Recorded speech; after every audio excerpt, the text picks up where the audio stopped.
Okay. Hey, what's up, brother? Oh wait, you gotta unmute yourself. There you go. What's going on? How you doing? All right, cool. So guys, this is my fraternity brother and friend Tyrone Putman, and basically Tyrone, this is my Africana Studies class, and just to break up the monotony of the day to day with the virtual learning and stuff. My goal has been to like expose these guys to some guest speakers to hear their life story, and really, just like I said, break it up, keep it interesting. I haven't been able to do it as much as in the spring because there's a lot more pressure to get to curriculum and stuff like that. Mm-hmm. But I still want to do it and include it in my class. So what we're looking for is for you to tell your life story, like high school, where you grew up, where you went to school, where you work, what are you doing now, maybe some of the challenges that you face, just in life in general that you feel comfortable sharing with the kids, and then maybe like some personality traits or things that you need to possess to be to get to where you are, just to make it in life. You know what I mean? And I have expectations. I shared it with the students that, they ask you questions, maybe when you finish up your story, but just to be engaged and, ask you questions. And I just want to also introduce Mr. Cody Mack. He's my student teacher. I'm not sure where he is on the screen for you, but it says my name under because he's using my school email. But Yeah. he's How are you doing? It's nice to meet you. I'm great, man. I appreciate the opportunity. It's nice to meet everybody here, man. I know, man, Christian, we go way back, but this is probably one of the dopest people I know. I've had the pleasure to connect with just on so many levels, been a mentor, been an advisor, been a great friend more than anything. So, but somebody you can go to and thinking at a higher level. So, I'm blessed to be, in his presence and be a friend, and I know that he's been a blessing to everybody else here too. So, Yeah. Hey Ty, do me a favor. If you could just put your screen, I don't know if you could put it down a little bit so I could see the Ty Inspires. So oh yeah, yeah, because it was like cutting it off a little bit. So I just want to make sure I get that in there. all right, let me do this. Let me make sure that's Here we go. That's good. That's perfect, bro. All right, cool. I'll give everybody a quick rundown of who I am. My name is Tyrone Putman, also known as Ty Inspired, and I'll talk to you a little bit about that and how that came into fruition. But I'm from Fort Washington, Maryland, right outside of DC. So I grew up in the DMV. I went to high school there, and in high school I was an All-American track athlete. I played football. My younger life was characterized by sports, school, faith, and just family. And I had the opportunity to come to Rutgers. And when I was looking at college, I had applied to a couple of different schools: Penn State, Miami,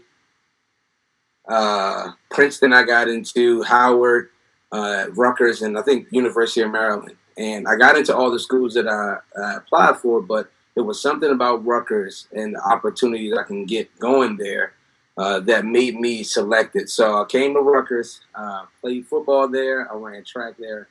I actually walked onto the football team, which is a very, very hard process.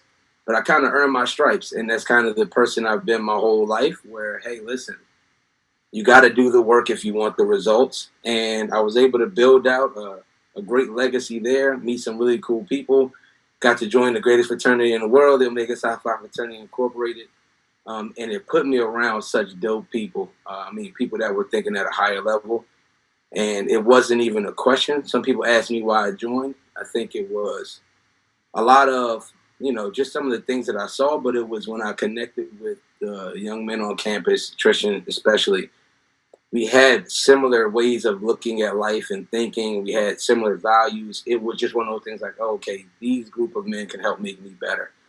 So in college, I was very busy. Not only was I a student first, but I played football, I ran track, and as you get older, those seasons intertwine. So I was literally going from practice to practice, also doing my thing with the fraternity.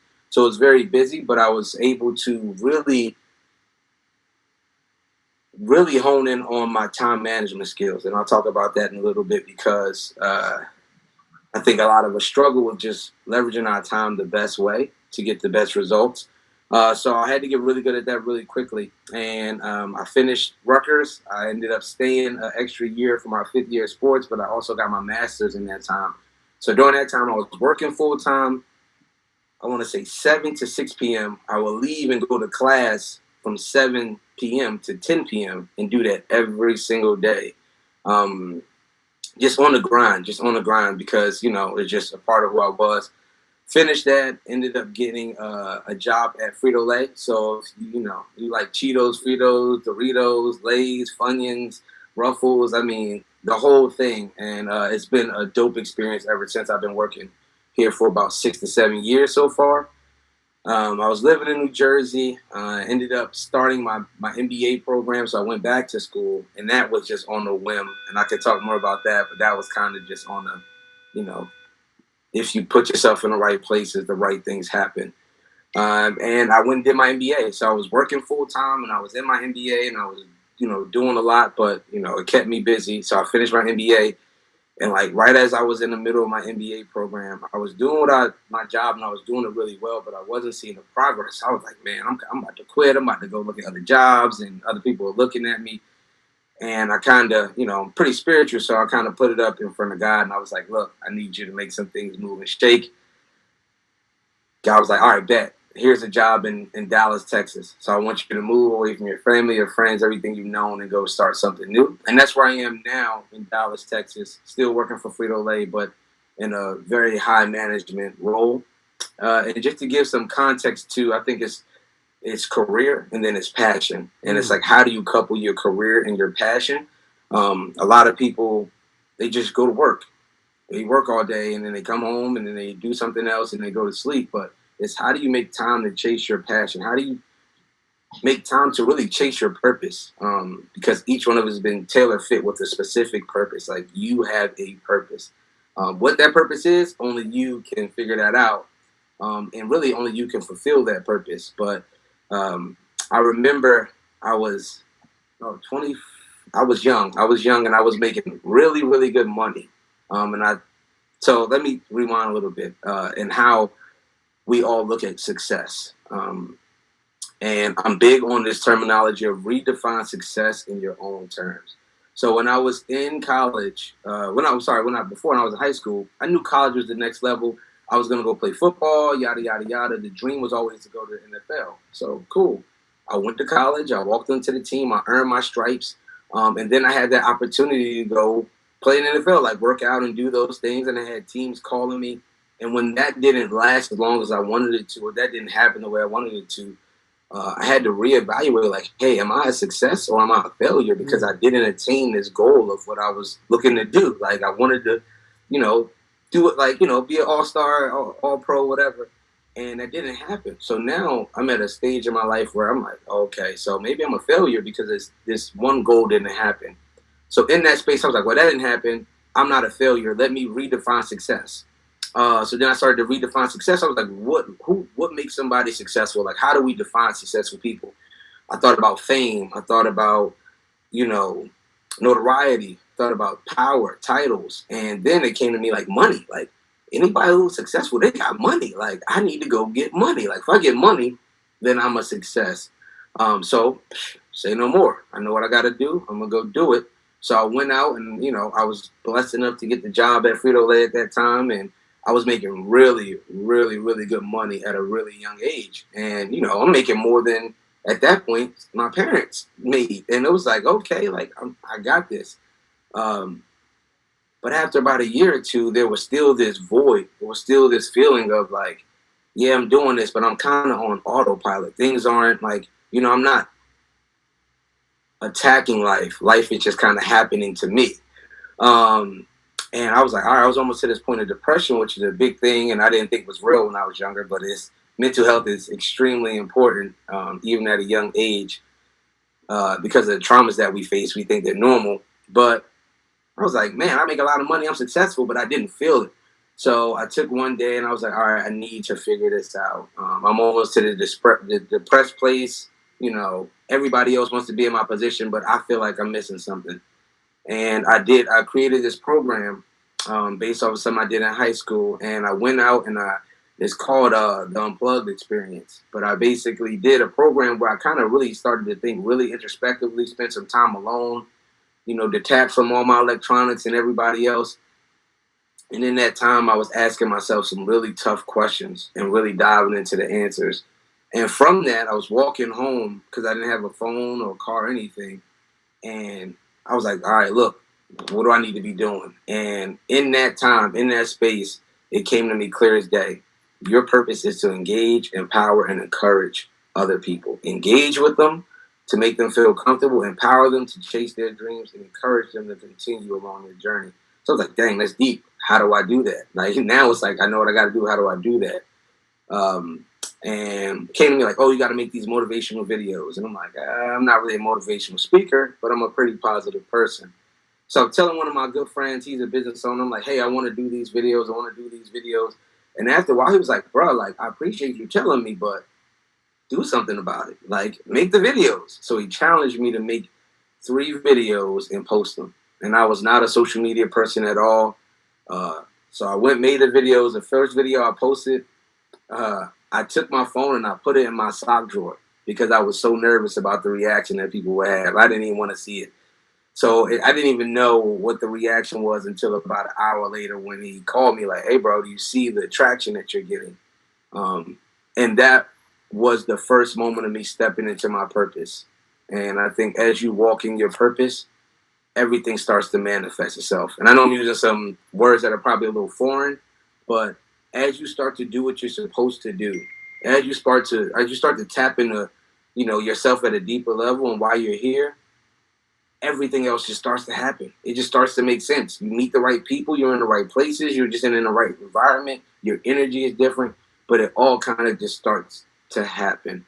And that's how I got where I am now. So now, aside from my career, which I'm doing very well in, my passion has been built on the side, and it's life coaching, motivational speaking, youth empowerment, all that good stuff. So hopefully that wasn't too long, but that's kind of me in a nutshell.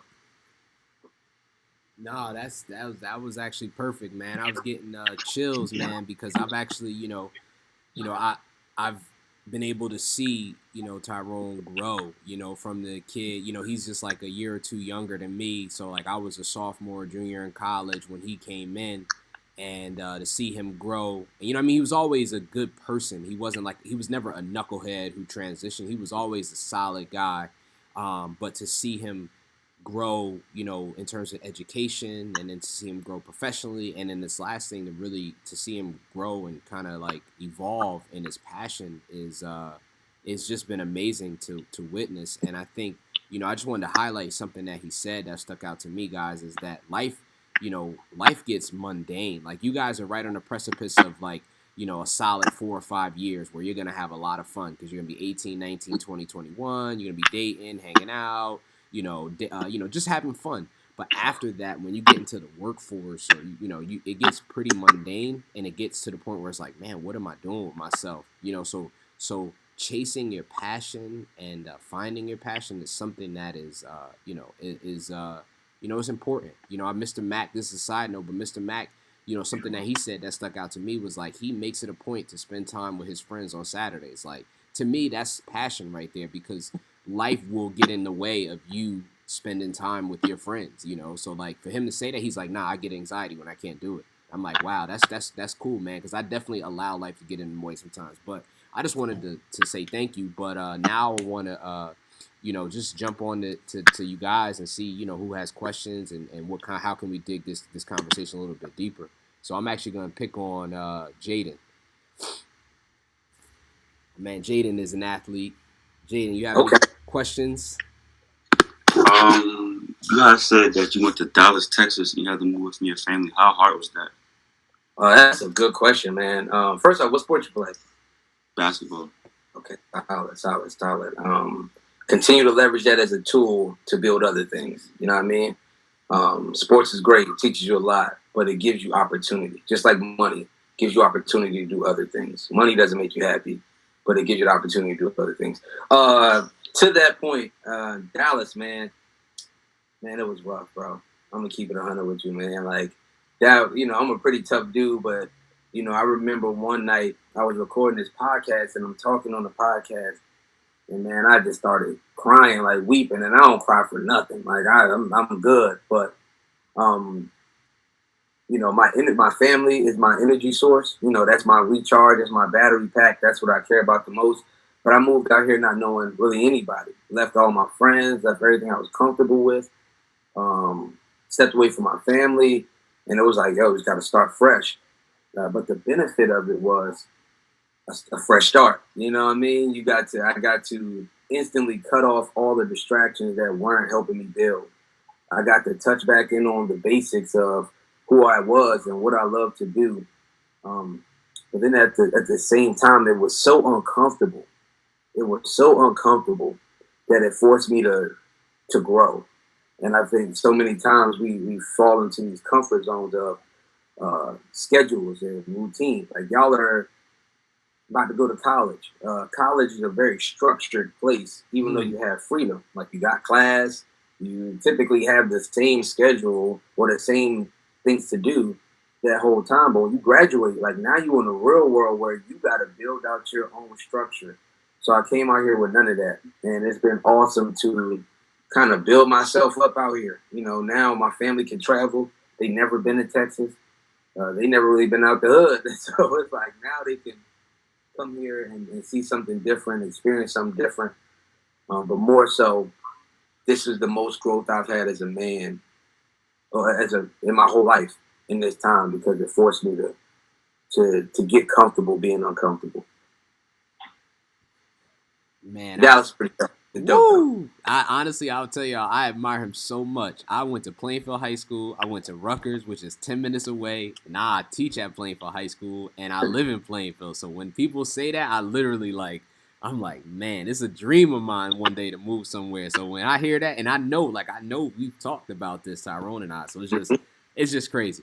All right, let's see. Who else can I pick on? Miss Brianna, my favorite. Let's talk. What question do you have for Mr. Tyrone? Are you happy at where you're at right now in life? That's a great question. Oh man, that's a deep question. Only because I know that sometimes it could be hard being away from the people you love, and then also because you said life is hard. So I just want to know are you in a good state of mind? I think I'm in a great state of mind, and it's because once you kind of get out of a comfort zone, you realize that outside of that comfort zone is not that bad. It's like it's a lot of things. So now, I because I've done so many things, I have the ability to travel back to see my family. I can see them as much as I really want or need, or they can come here. Like I got enough room for them here.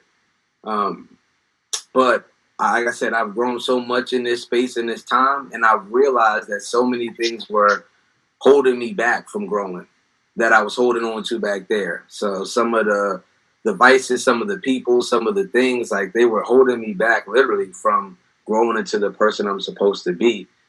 And, I think now is where I'm fully ingrained in what I'm doing, my purpose. Like things are starting to make so much sense. And I still have the support of my family. I still have the support of my friends. Like, I FaceTime Tristan in a heartbeat just to be like, hey, what's up? How's Ben doing? Just to have those connections. But at the same time, it's so much growth for me. So I think that if you do get the chance to move out of Plainfield, to move out of New Jersey, and just to experience something different, you see that the world operates in a big way. Like I was from Maryland. I moved to New Jersey, but I had family there. So I could rely on them. I could do those things. But moving out here, I had to really learn who I am and what I'm about. And, now I have a full understanding of how I like to operate. So I'm in a good space. It took a while. Don't get me wrong. I was struggling. Every night I used to go out and hang out. And then on the way home, I'd be thinking why am I here? Why am I in Texas? If I was in Jersey, I have all my homies and we could do this, that, and the other. But I think you are where you are for a reason, and there's something to learn from it. Even where you are now, it's something to learn from where you are now, and you should not rush this stage of your life. Instead, really think about what am I getting out of this space. Wow. Hopefully I answered that. All right, man, woo, I'm getting chills. Marcus, you're up next, buddy. You have a question or a comment for our guest speaker? What made you want to join a fraternity? Man, so I'll tell y'all the real. I'll tell y'all a quick story. So when I was in high school, my dad he didn't get the opportunity to go to college. He joined the military, so neither one of my parents got to go to college. So I kind of just knew college was next. So I remember I was in the living room. My dad was like, "Hey man, like when you go to school, you gonna join a fraternity?" I'm like, I don't know, like that's for them other folks. You know, I'm gonna go play ball.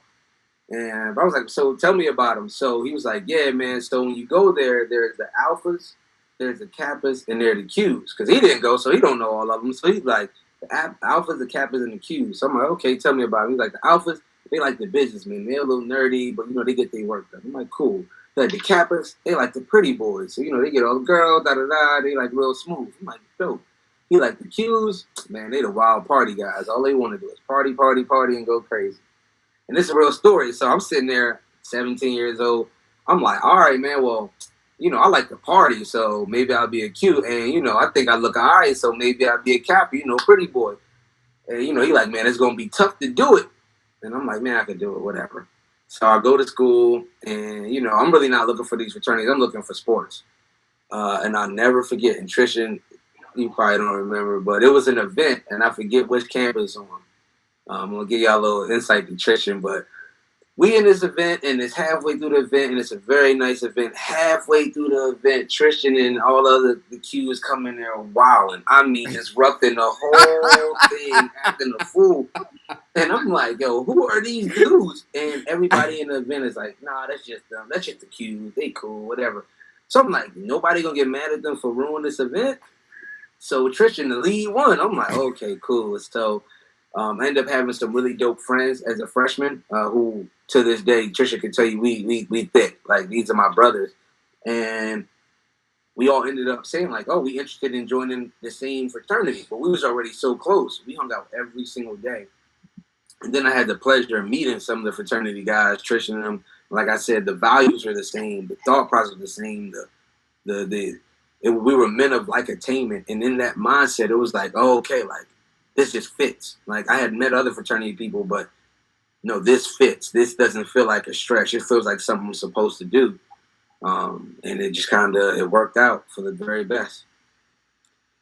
And I want to just piggyback off that. So, Marcus, one of the pleasures in life is when you get to a certain level of success, but then when you see someone else, like for me, you know, having student teachers is cool because I feel like I'm imposing, like I'm imploring them with like my knowledge as a teacher and can hopefully help them become a teacher one day and stuff like that. So it's important to me.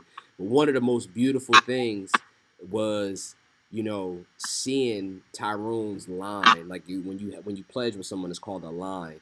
You know, seeing them join the fraternity and then take the campus by storm. And one thing, someone who's a real person, you say 100, this person keeps it 100, or, you know, it's a real person, is you want the next set of people to far exceed at you and be greater, be better looking, be a better stepper, and for us, you know, I mean, we joke with the guys and we would always say, oh, you're not as good as we are, as out is a term we use, or step and all of this stuff. And we would try to, like, you know, you try to mess with them like your little brother. But the truth is that Tyrone's line literally, like, took whatever and just ran with it. And they were far greater.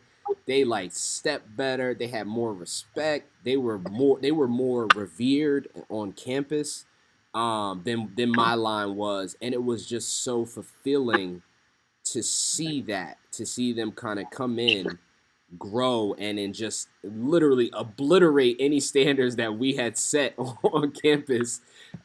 It was so cool. So much so in that, like, when you kind of, it's a weird feeling, like when you're a senior, or like for me, I was in grad school, and like, you know, freshman or sophomore would come in and they would, you know, and then you'd be hanging out somewhere and you'd be like, oh, you know, like you kind of like, when Tyrone was young, it was like, oh, Tristan, he's the man on campus.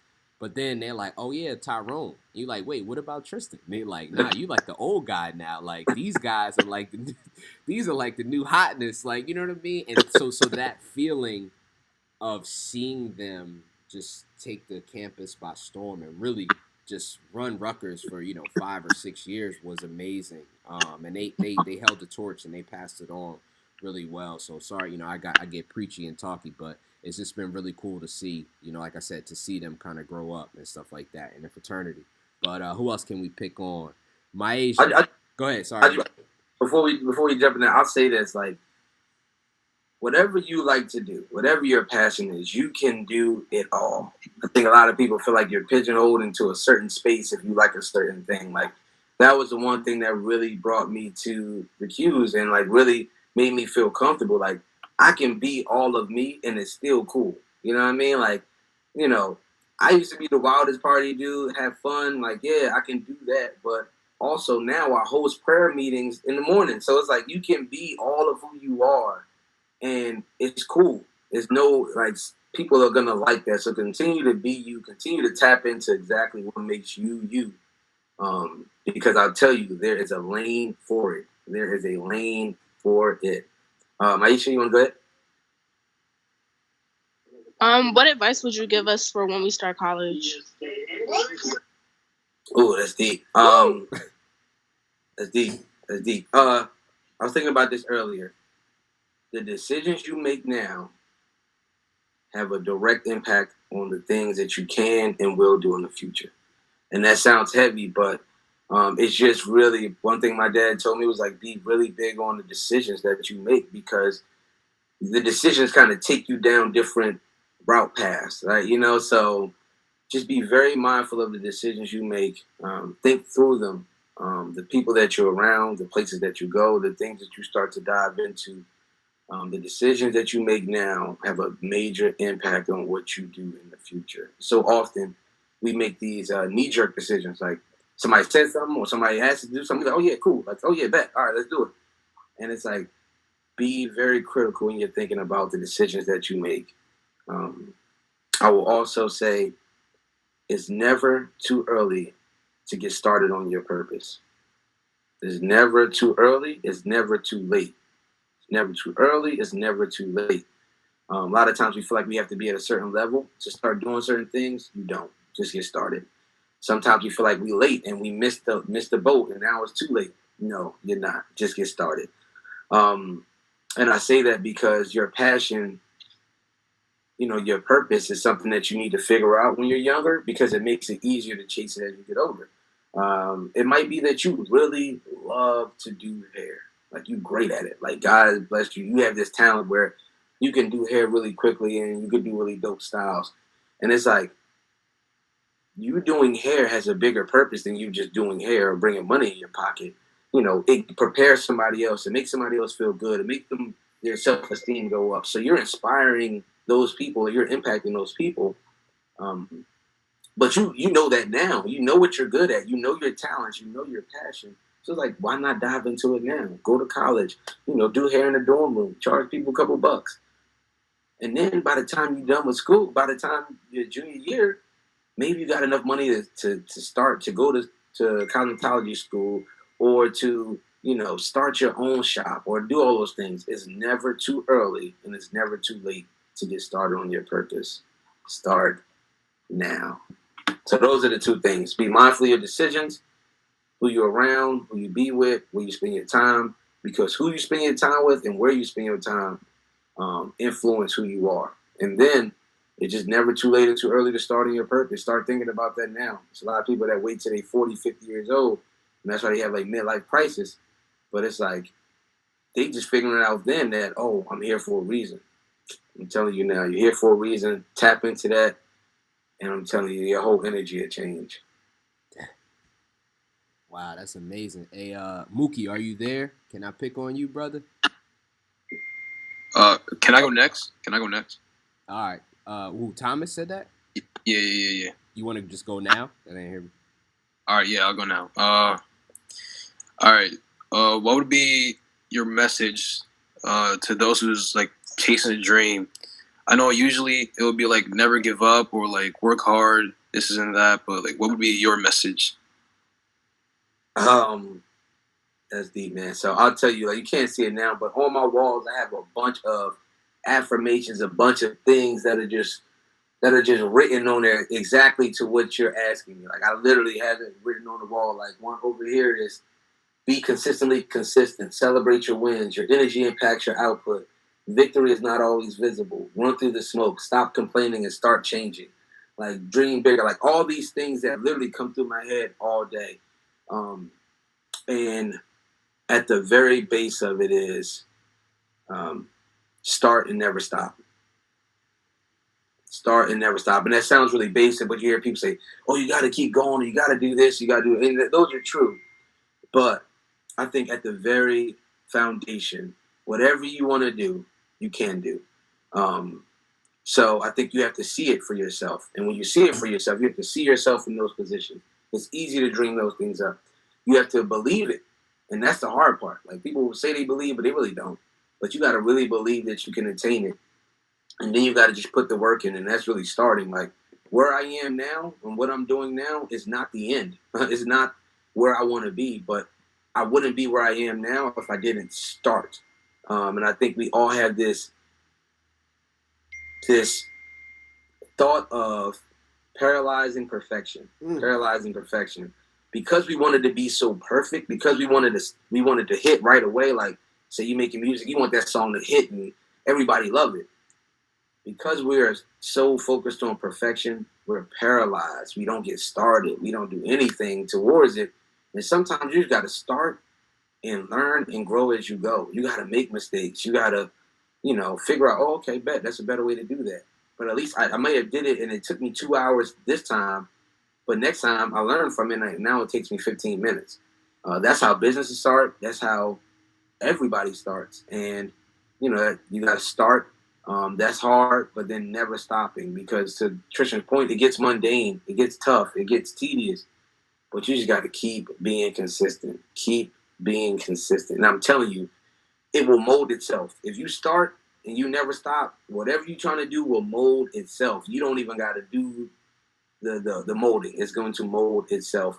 And just one other piece is be careful of comparison.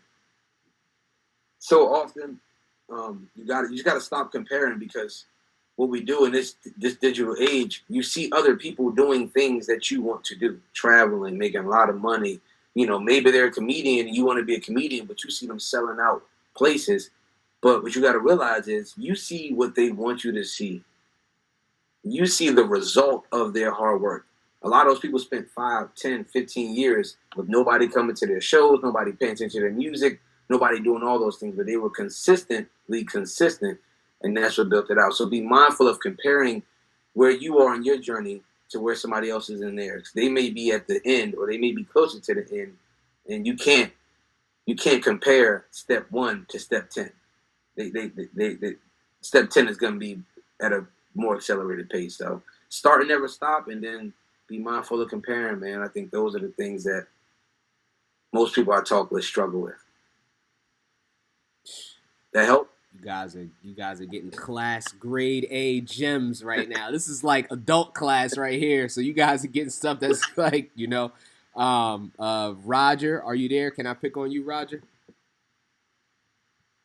Yeah, I'm here. Okay. You have a question? Oh, hold on. Yeah, I got a question. Yeah. All right, so what's it called?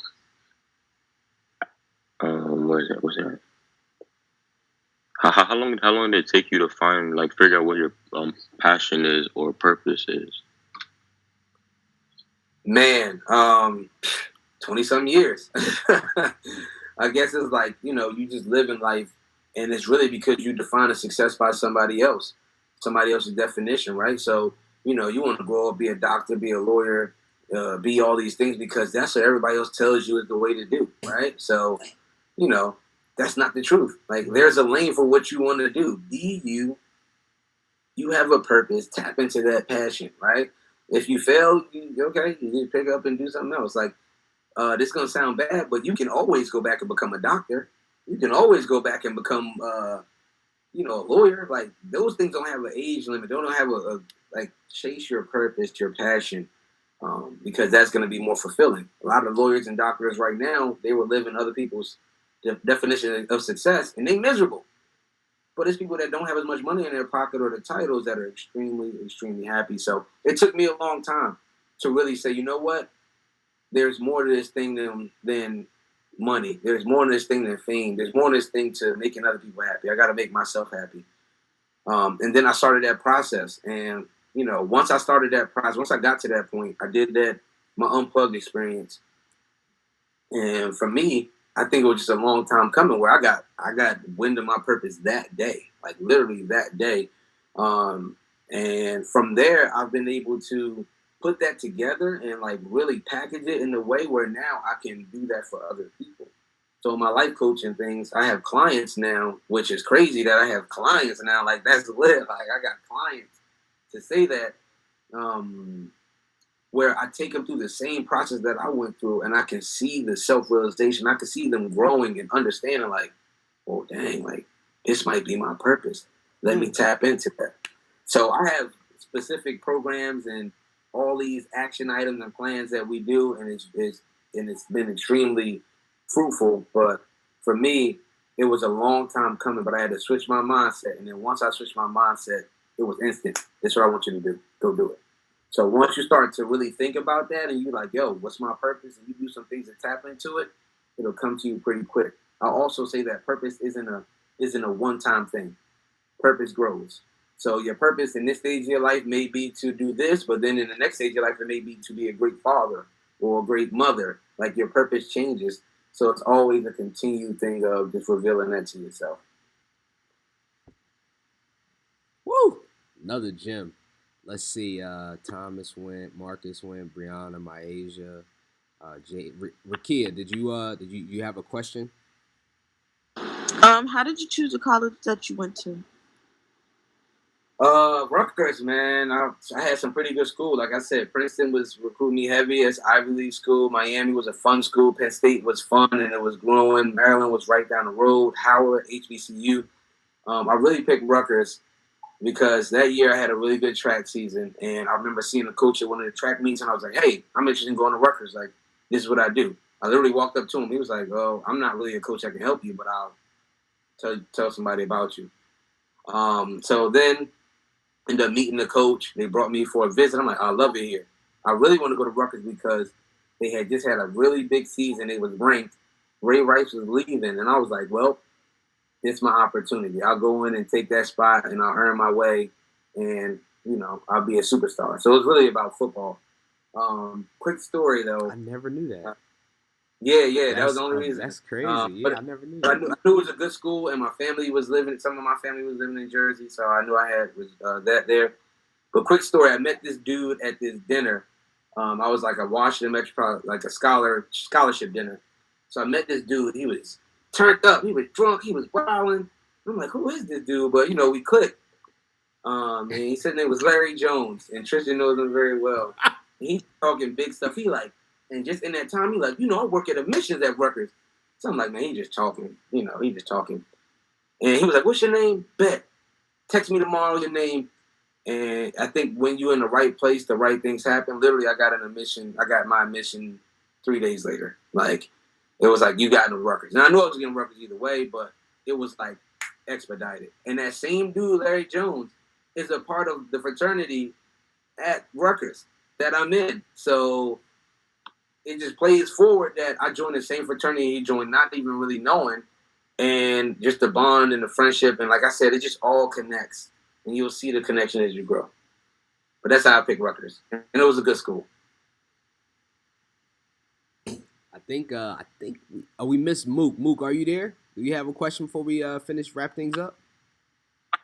Mookie? Nah, I don't got a question. I feel like he touched on everything that you feel me? Okay. Like life. Yeah. That's cool. Mr. Mac, you have anything for him before we wrap up? Oh, you're what's the name? Muted.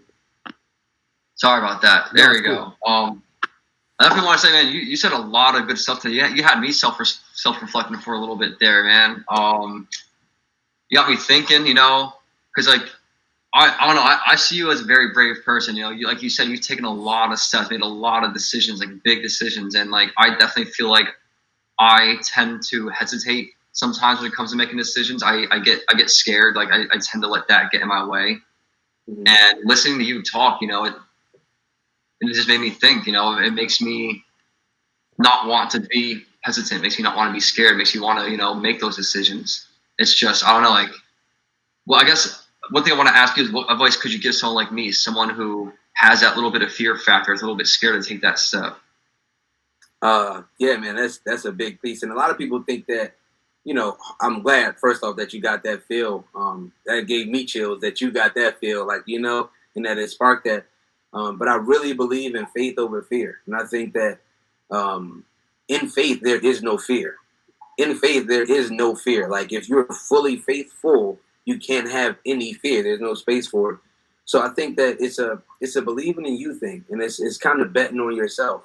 I think so many times we bet on other people and other things, but it's really betting on yourself that, hey, I may make a decision that may not work out for me, but I'm gonna be okay. I'm gonna grow from it. I mean, I'm sure in your life, Tristan, and everybody else here, you made decisions that probably weren't the best decision, but you're still good. Right. You're still here.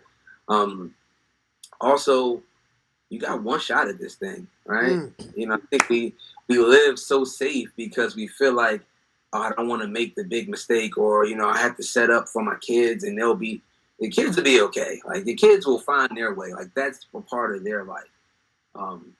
You have to look at those things that you fear and say, you know what, it's gonna be okay, and really figure out the root cause of that fear. Because a lot of times the root cause of your fear is stuff that ain't real. Like you fear things, and it's like, well, that's not real. So it's like, all right, cool. What I try to do is so every birthday I have, every birthday since I think 25, I try to go do something that I'm uncomfortable with or I have fear of. So skydiving, jumping in the ocean, swimming with whatever it is, I'm going to do something every year to push my limits, to push my boundaries, to continue to make myself understand that, the fear that's in my head is self-projected, it's self-inflicted. You know what I mean? And if I have faith that I'm truly who I am, if I have a belief that I am the great person that I am, and also if I have a belief that I have a purpose, there's no fear in that. And I get nervous. I ain't gonna lie. I'd be like, oh, I don't know about this. But, like, don't get it wrong. I be that same way, but I also do that self-talk to be like, nah, you got it. Just go do it. Just go do it. And most times it's like, that wasn't that bad. It's actually fun. And it's like, I also think, like, if anybody else can do it, you can do it too. Like, literally. Like, I've met some really successful people, people who've done a lot of great things. And there's no difference between them and me. Like, there's no difference. Like, they just bet on themselves and say, you know what? Whatever comes to this, comes to this. So I think as you, like, figure out your goals, I would say write them down, write them big, write them in a place where you can see them every single day. And attack them full on. And if something doesn't work out, I'm telling you, if you step into your purpose, this is the realest thing I'm going to tell you. If you start to walk in your purpose, everything else takes care of itself. I have not made a decision as far as my purpose in a year. Like, things just be happening. Somebody will just end up emailing me, or somebody will watch it, something I do, and they'll hit me up, or, somebody will get a job offer. Like, I've gotten promoted twice since I came to Dallas. And I'm not eligible. Like, you have to be here for a certain amount of time. So I think once you start to really say, you know what, I have faith in my purpose, I have faith in me and what I bring to the table, there's no room for fear. And then you won't even fear anything. You'll be like, bet, like, whatever happens, happens. But I know I'm going to end up in the good. Man, that was really inspirational, man. You give me a lot to think about here. Thank you. Whatever it is that's on your heart, man, just start it. Just start. Even if it's a small start. Just write it down. Just start. And it'll continue to build. And then all that fear goes out the way. Thank you, man. Thank you so much. Yeah, No problem. I just want to say thank you guys publicly.